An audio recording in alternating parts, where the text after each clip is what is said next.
in New Orleans? I was there, and a lot of y'all, the guy, That's about Henry. Henry? No. Yeah. Oh, I agree. Yeah, Henry.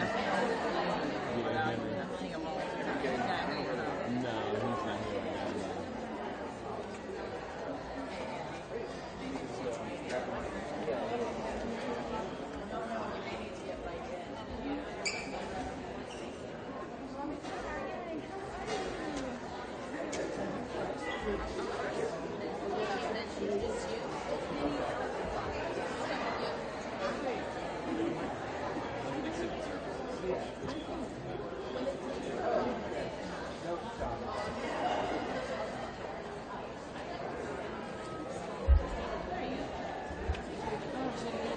he's not here right now.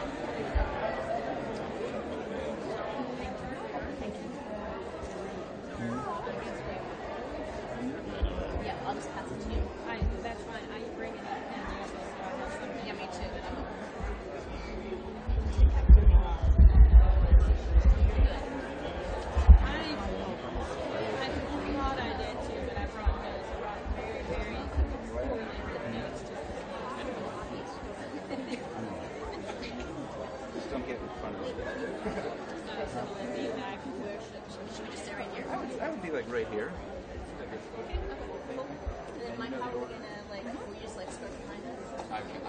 I can scoot right behind you. Yeah, I can go a little bit. Right here. Be incognito. Okay.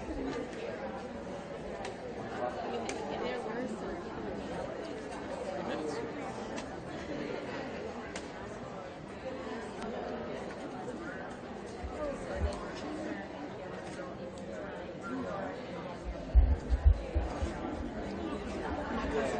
My cousin Selena from Kentucky also. We met in at 2 on the she said I'm around the corner farm and she started at about 11. Yeah. We can wait a minute. I mean, the program is at 2 o'clock. Right. I'm John, by the way. Amanda, Yeah, we right, did yeah. yesterday. Can you hear anything? We haven't We haven't tested it. Should I just test it right now? No. Oh, great. Yeah, perfect. I don't hear anything at all. Thank you. Hey, y'all. I'm going to... Okay, I'll job. Yeah. Okay. I think that's here like a room where we are. Okay. You better go in that parking lot right beside the theater. I mean, right beside the museum, and you just walk right in on that side. Don't come around the front. Stay on that side. It's the parking that says $12. Can I look up? Sure, I'll look up. Right beside. Okay. While I'm speaking or when they unveil? They unveil. Okay. But they'll listen. Okay. This nice gentleman with the camera would like for you to look up for a moment when they unveil. So No. Don't pay him no attention. When they unveil, you I'm look right looking at everybody. When they unveil, you look here first, and then you go. Oh, okay.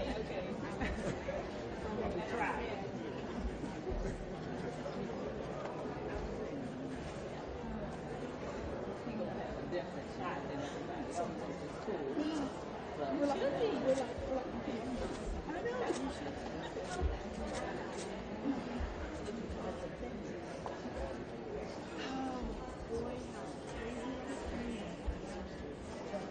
try not to cry. I'm a crier. I'm passionate about this. Aren't you? Passionate about this. True emotion. Good afternoon and welcome to the museum. My name is Patty Rule. I'm the Vice President of Exhibits here at the museum. Our mission is to increase understanding of the importance of a free press and the First Amendment. And today we are honoring a pioneering journalist who fought sexism and racism in the 1940s to become the first African-American woman to cover the White House, Congress, and the Supreme Court. Her name is Alice Dunnigan, and I hope you will stick with us. At 2 o'clock, there'll be a public program about her barrier-breaking life on level 3 in the Ninth Studio. We are thrilled that the museum is the first stop on Alice's tour here before she returns home eventually to Russellville. This bronze sculpture was created by Amanda Matthews, who will speak to you in a few minutes. And it was commissioned by Historic Russellville Incorporated, which operates the West Kentucky African American Heritage Center. And I'd like to thank a few people from the Historic Russellville Incorporated who are here today. Grant Clark, Michael Morrow, Charles Marvinia Neblett, and Nancy Dawson.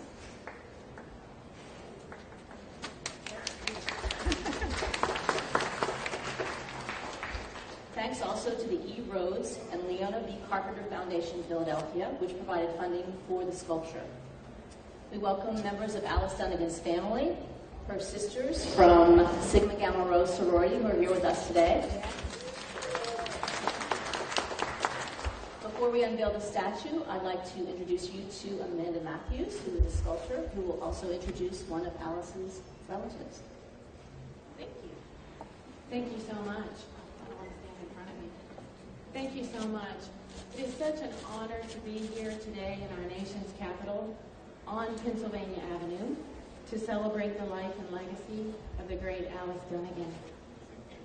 When Grant Clark of Russellville, Kentucky contacted me to discuss this project, we also discussed the need for sculptures and monuments honoring women and minorities, because these symbols tell a more complete social and cultural history in the United States. Monuments inform us of our past, but they also lead us toward our future. Alice Dunnigan envisioned a future of equality, and she dedicated her life to that vision as a teacher, journalist, editor, and champion for civil rights and women. She is why we are all here today, to continue to support that vision. Thank you so much to everyone who's been involved in this wonderful project. So many people. Our collective purpose, the family, the citizens and community of Russellville, all the people who work with us, Graham and Michael and everyone. Our purpose for this project was to bring recognition to Alice Dunnigan's contributions to our nation. I would also like to give a special thanks to the museum, because I think they helped us share her legacy with the world. Thank you so much.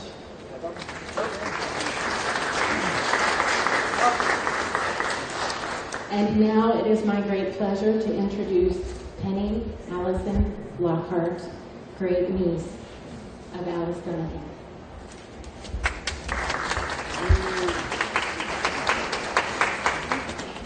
Thank you very much. My name is Penny Allison Lockhart.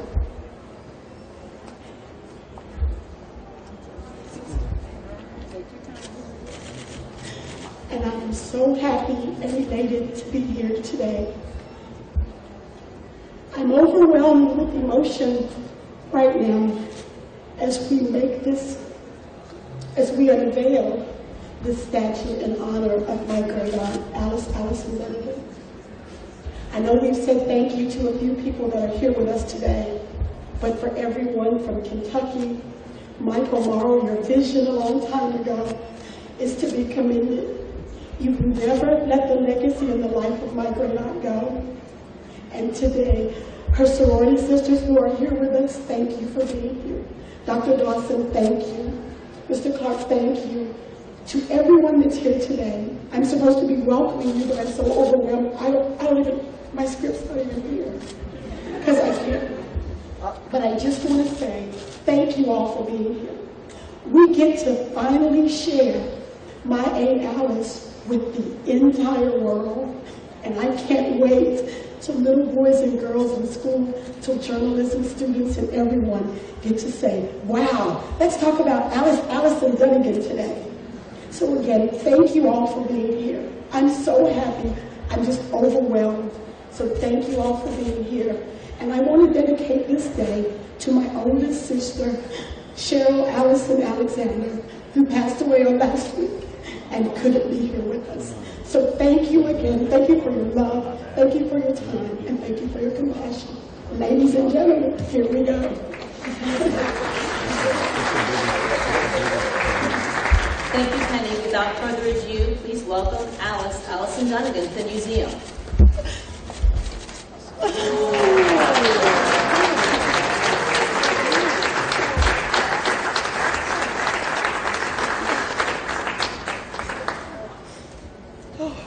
That concludes our unveiling. Please join us at 2 o'clock on level 3 for a program about Allison Dunnigan's life. Thank you so much.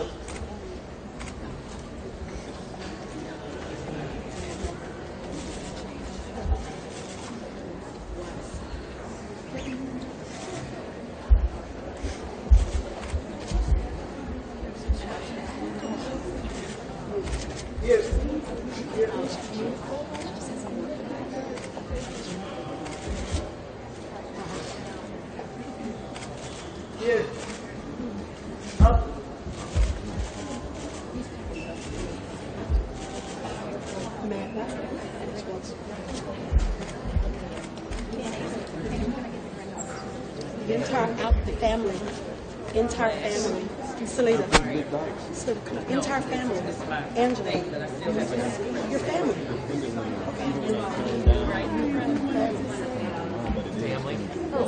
Can we have family members join us? Family members, could you join us at the statue, please?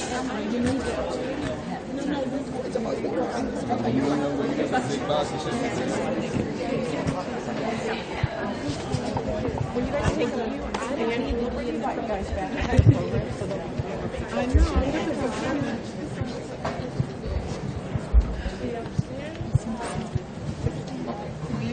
Check. See, it's coming through. I don't know why. Let's get a little closer. And then we need to, somebody on this side. I'm going nuts.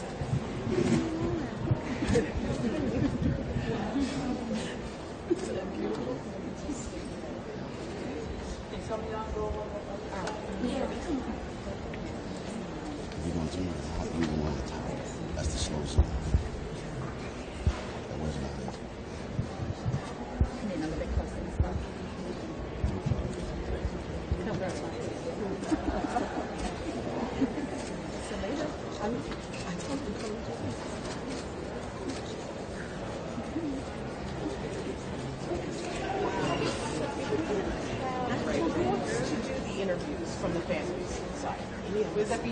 Dunnigan or Penny? Amanda, we'll pull Amanda, Patty Rule, and Soraya forward to do interviews with press, and we'll have everybody else go down to the third program, and then we'll bring you back all when you're Can we get Kevin? He's the grandson coming, please. Would you Well, let he was waiting upstairs. Thank you. So we're going to bring the whole family back. So we're trying to have all the grandchildren.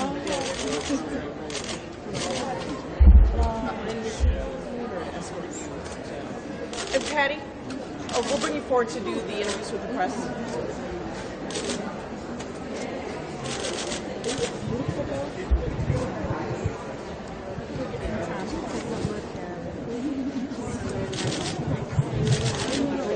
So you have one, and you two.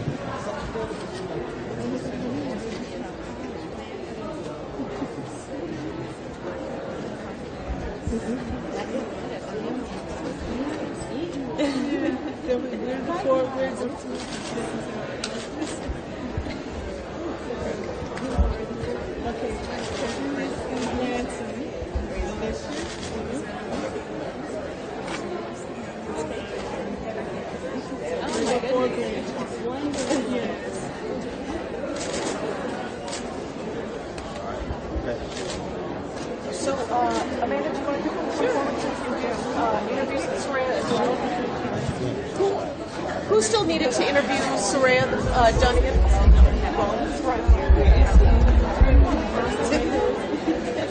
Right here, if that's good for you. Right here, and then we'll have, who else? How you doing? Roland, right. Oh, good. Let's just turn this way. Just for the purpose, first of all, we're live streaming this. Also, for the purpose, I edited this spell first name, last name. Soraya Dunnigan Brandon. Okay, spell first name. S as in Sam, Oraya. All right. And second name? Dunnigan Right. Brandon. Brandon. We always double check. First and foremost, how important is this day for you and your family? Oh, it's a great day for us. We're so overwhelmed with joy, but it's a great day for us. Great day. And obviously, being the first black female White House correspondent is tremendous, but it wasn't easy. No, it was not easy. And I was a journalism student at Howard, and my grandmother was very active in the community during that time. And one of the things that I learned from her is about the hard work that it takes to do. But she always said she put forth a heroic fight to get what she wanted. And what I learned from her is that she was assertive, not aggressive, but she got what she needed to get done. She had great vision. Say it again. She had great vision, and what her goals were, she met them. And one last question I'll ask you: when you talk about that level of assertiveness, reading Gerald Horne's book, she had financial issues. Yes. She was constantly asking Claude Burnett, "I need for a raise," and so it wasn't like financially it was very easy for her to do this job, but she kept pushing. She did keep pushing. She did. She knew what she wanted to do, and she loved to get that information out. She loved to educate and inform people. So yeah, she did what she had to do. Okay. All right. Well, it's certainly good to meet you, and of course, congratulations on this day. Give me 1 second. We're actually recording right here. So how you doing? So I certainly appreciate it. Thanks so much. All right. Thanks so much. Step right on in. Real quick here for the purpose of the folks watching. Editor, your first name, last name? Deborah Ketching Smith. Of course, international president, Sigma Gamma Rho, Alice Dunnigan, one of the sorority sisters, and so y'all certainly came out here in full force. Yes, absolutely. We are so honored and proud of our soror Dunnigan for all of the monumental work and accomplishments and breaking down walls and barriers for African American in journalism. And of course, this statue is going to be here for the next few months, and then it will go back to her home state of Kentucky. Yes, it will, and we will certainly celebrate as she arrives at home in Kentucky in Russellville. Sigma Gamma Rho will be there as well. All right. Well, we appreciate it. Thanks so much. Thank you so much. All right. Thanks a lot. All right, then. Step right on in. How you doing? All right, again, so we're live streaming this and recording this. So for the folks who are watching, your name? Penny Allison Lockhart, great niece of Alice Dunnigan.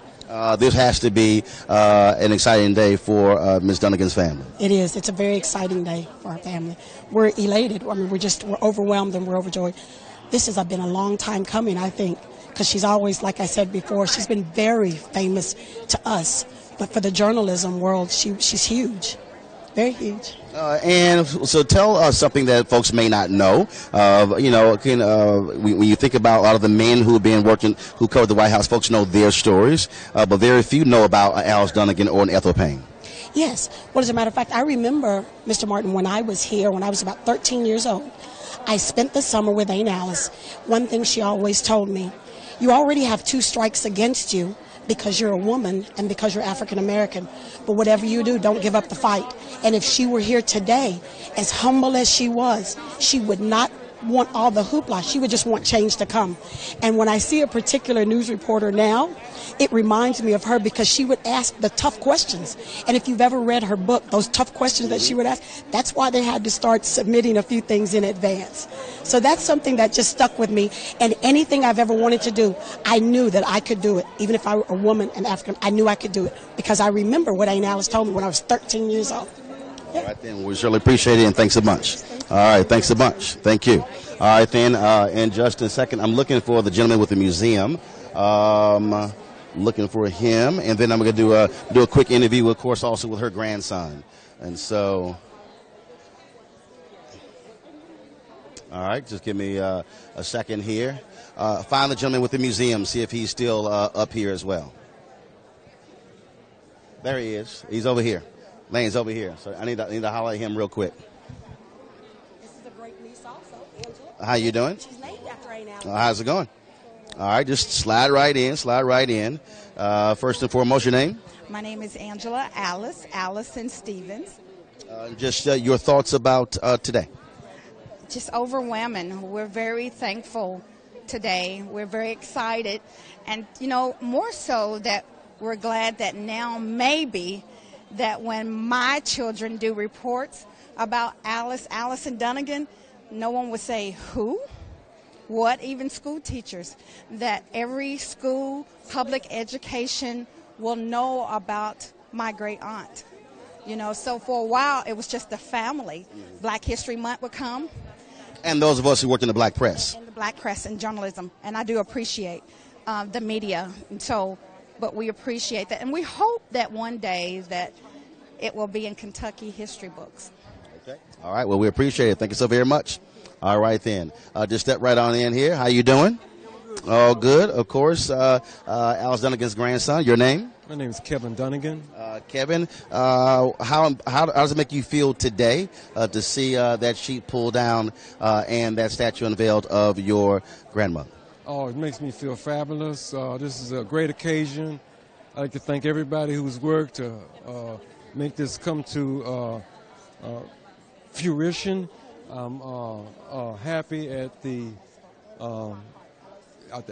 outcome here, and I appreciate your coming yourself. So. Oh, absolutely. Well, somebody who's run 3 black newspapers, it was definitely important to be here. So, absolutely. So it's good to see you. Congratulations, family. Thanks a lot. Thank you, sir. All right, then. Of course, this statue was actually commissioned by a group out of Kentucky. First and foremost, slide right here and just tell folks your name. My name's Grant Clark, and I'm with Historic Russellville, Inc., and we're the ones that commissioned the statue. When did you commission the statue, and how much did you have to raise, and how long did it take? It started when I read an article online about the sculptor and her desire to create statues of underrepresented groups. When was that? 2015. Okay. And we raised the money in about a year, and it's been in the works for the last 2 years. As someone who appreciates history, I mean, obviously this is one of those untold stories. I've run 3 black newspapers. We were aware of Alice Dunnigan, but a lot of folks really weren't aware of her, working with the Associated Negro Press, Claude Barnett. Folks who knew about Ethel Payne and the Chicago Defender, but Alice was one of those folks who many folks forgot. That's correct. And she's, to me, really one of those unsung heroes, but also such a teachable hero. There's so much that she did and that she accomplished that other people can relate to, her background and the steps she took, what she dealt with. So we're just thrilled to get her name out there, get her known by the country, and want to keep keep her in the forefront if we can. And so this statue is going to remain here for how long before it goes to Kentucky? It's going to go back to Kentucky after the end of December, and then we're going to do sort of a whistle-stop tour like she did with Truman, where she followed him on the whistle-stop tour. She's going to come back and go to different sites in Kentucky between probably February 1st and on until August. In August, we celebrate in our community Emancipation Day. August 8th is what it's called, like a Juneteenth celebration. And we're going to unveil the statue and have it placed in Russellville by then. Okay, and there's a museum that's going to be placed in there. Tell us about that museum and where it's located. Okay, our museum is in Russellville. It's called SEEK, S-E-E-K, which stands for Stories of Emancipation and Equality, or Struggles for Emancipation and Equality in Kentucky. And her statue is going to be placed in a National Register district known as the Bottom, settled after the Civil War. And she's going to be outside in a park that's going to be dedicated to civil rights struggles. And then there's going to be exhibits inside the museum buildings. Okay. All right. Well, we surely appreciate it. Thank you so very much. Thanks a bunch.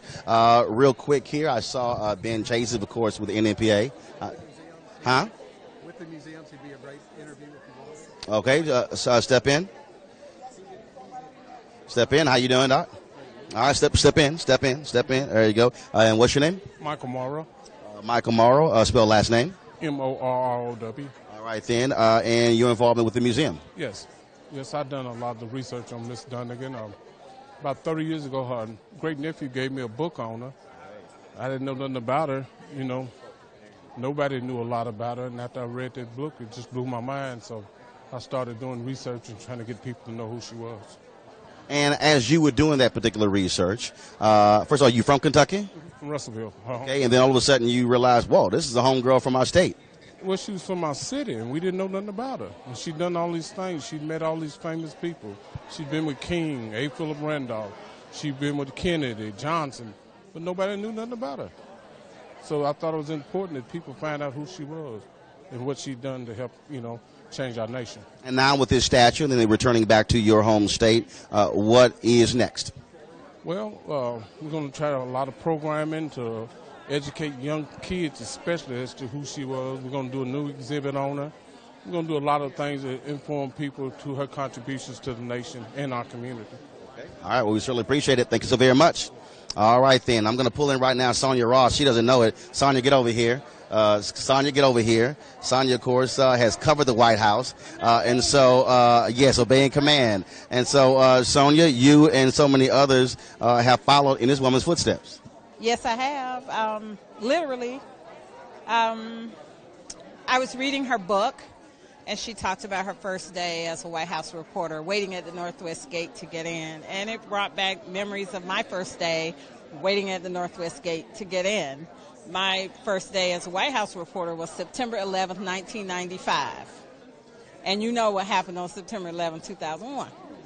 So to have both of these events pegged to that special day just was adding to the luster of what people like Alice and Ethel Payne and all of our predecessors, all our sister predecessors at the White House did for us. And on that point, a lot of people knew about Ethel Payne because of the Chicago Defender. Because of, not only that, when one of those historic civil rights bills was signed, it was Johnson who gave Ethel Payne one of those pens. But a lot of folks didn't know about Alice Dunnigan because the Defender obviously was far more well known than the Associated Negro Press. Correct. And not only did they not really know about her, they didn't know what she was doing and what she was going through in order to pursue this career. A whole lot of what Alice Dunnigan did, she did on her own. She did with virtually no support from her employer. She did it in the face of chauvinism, active, very virulent chauvinism, in addition to the sexism and racism. So she was special in that regard. And she opened the door for Ethel Payne. She made a lot of really amazing coverage happen. She spent 2 years being shut out by the president. He wouldn't answer her questions. And how familiar is that today? So we owe a lot to Allison Dunnigan. Yeah. All right. So yeah, I appreciate it. No, we good. Okay. We good. I appreciate it. Thanks a bunch. Right now we're going to come with the sculptor. I need to. She's still doing an interview. Okay. All right then. Okay, so we'll chat with the sculptor in a moment, and also I'll chat with Ben Chavis. Of course, he is with NNPA, National Newspaper Publishers Association. And again, for a lot of folks, a book you've heard me talk about. It's a book on Claude Barnett and the Associated Negro Press, written by Gerald Horn. The book is on Claude Barnett, but it talks a lot about Alice Dunnigan in that book and what she had to go through and what she had to deal with, including, of course, fighting hard just to even get paid by Claude Barnett, and then that really wasn't the case. And so that's just one of the things that we're doing here. And so what we're going to do in a second, yes. Huh?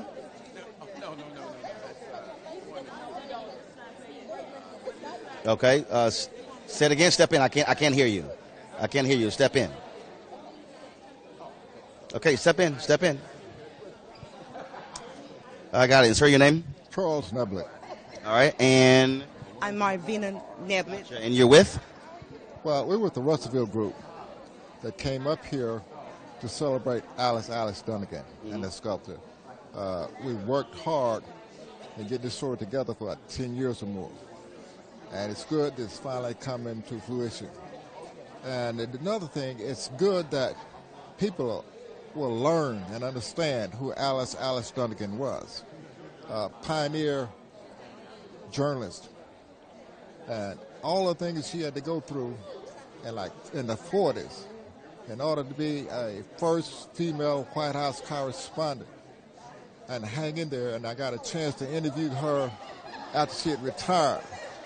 And she let us know the things that she had gone through and things that she had changed.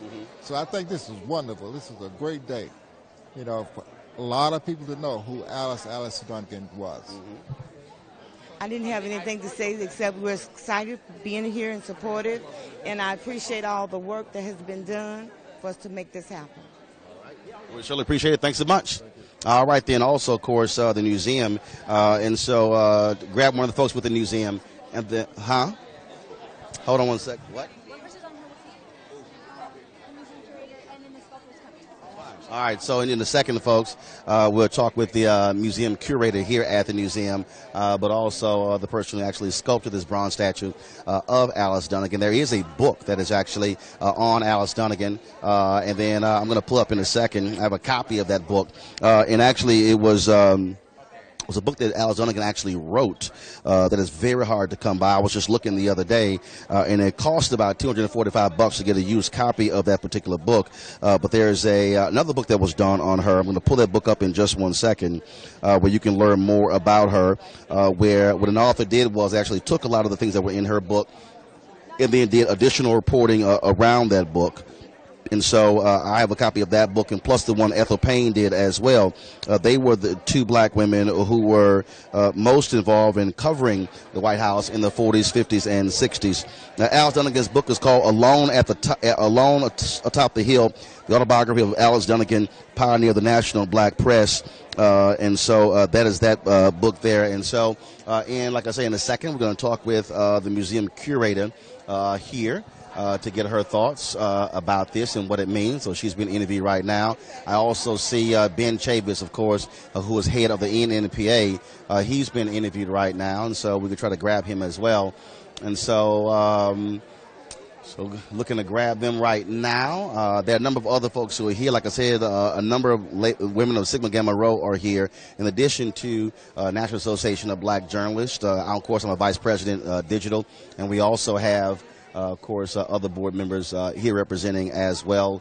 And so that's what's happening here. And so here's the deal. After we leave here, we'll go downstairs. It's going to be a 30-minute program that's going to be discussing more about Dunnigan. We're going to be, of course, live streaming that as well, plus recording that. And then we'll have a roundup of this also on Roland Martin Unfiltered. And so coming over right now is Ben Chavis. Of course, he runs the National Newspaper Publishers Association. And so, Ben, step right on in here. And so, Ben, here we go. Glad to see you here. Oh, yeah, and obviously an important day not only for Alice Dunnigan, her family, the state of Kentucky, but also for the black press. She was one of the pioneers working with the Associated Negro Press. Absolutely. And because of her courage, because as you know, when Alice Dunnigan was here in Washington, things were not favorable toward black journalists. So she was a freedom fighter in journalism. She had great courage, And that inspires the NMPA today. I think we need to raise up a new generation of freedom fighting journalists like you, Roland. I think that sometimes in our desire to get into the system, in our desire to get into the industry, sometimes we compromise our blackness. Alice Dunnigan never compromised who she was and what she was for the black community. All right. Being always appreciated. Thanks so much. All right. Thanks so much. And again, we're getting one of the officials of the museum. Okay, you need to stand right next to her and pull over. So, so again, you see a lot of folks. So you see folks with Sim Gamma Row there behind me. They're actually taking photos here as well. And so we're going to be grabbing again one of the officials with the museum. And so, as you heard earlier, so this statue is going to be here at the museum through the end of December. And so it's going to be in this particular place. You can't see it right now, but there's a sign right there as well that says it on the floor down here. You can't see it as well. It says, "Come take a selfie with a pioneering journalist," and so that's down there right now. And so again, what I'm waiting on right now is to chat with the curator of the museum to get a chance to talk to her as well. How you doing? And so that's what I am waiting to get. And then we're also looking for the sculptor.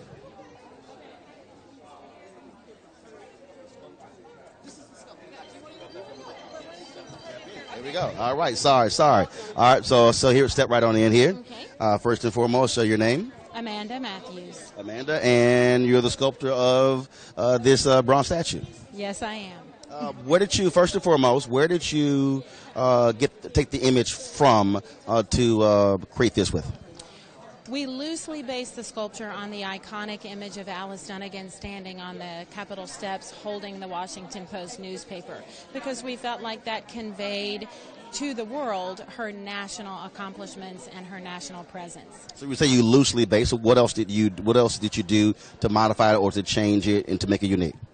Well, we made sure that she was standing somewhat contrapposto, because that's typically the stance that they give sculptures of men. And we wanted to bring her head up a little bit because she was looking down the steps in the sculpture, and we did not want her to be looking down. In Exactly. And we did not want her to be looking down in the sculpture. We wanted her to be looking up, just like the visionary that she absolutely was. And first of all, how long have you been a sculptor, and what was particularly special about this piece of work? Oh, my goodness. I've been a sculptor for about 15 years and the CEO of the Prometheus Bronze Foundry since 2009. But more importantly, this project has been absolutely just a highlight of my life, really. This sculpture is so significant because of Alice Dunnigan's accomplishments primarily, but because there's also a dearth of sculptures honoring women and minorities throughout our country.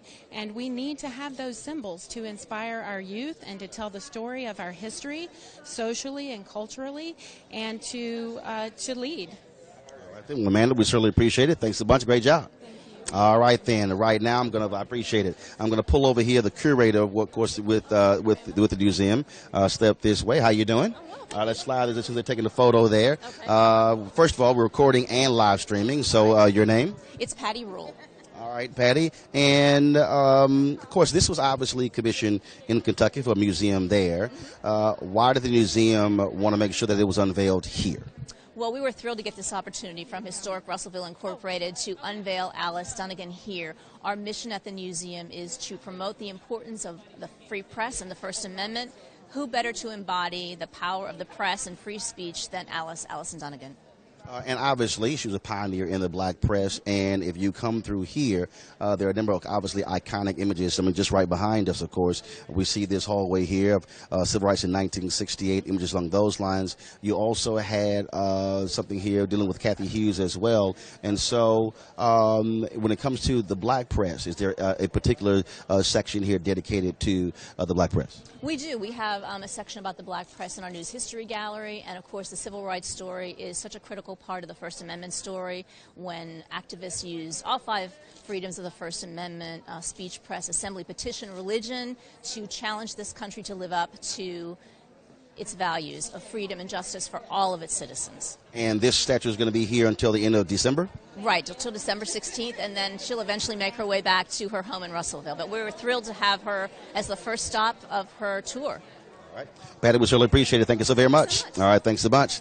All right, folks, so we're about to make our way downstairs for the program. Again, we'll live stream that and record that as well. And so certainly glad to all of you, we could bring this to you as well. Be sure to share this video once we end this stream. And so in about 15 or 20 minutes, we'll come back live for the program that's taking place downstairs here at the museum on the great Alice Dunnigan, the first black woman White House correspondent. Roland Martin Unfiltered. We'll see you a little bit later.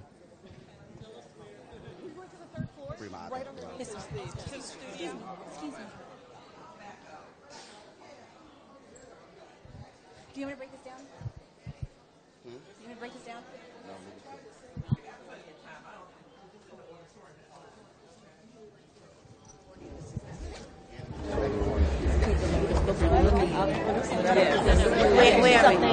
Hold on just a second. We've got others joining us for the photo. Remind me the sorority. It's Sigma Gamma Rho. Gamma Rho. Sorority Incorporated. Sigma Gamma Rho sorority. Okay, you need to come here because she's right there. I'll go. And she's shooting from here. Yeah, perfect. This is our AP photographer. Yeah, he wants a picture with you and so we want to make sure that happens.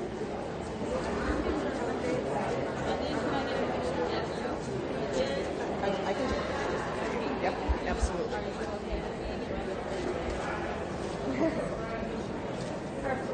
Thank you. Thank you.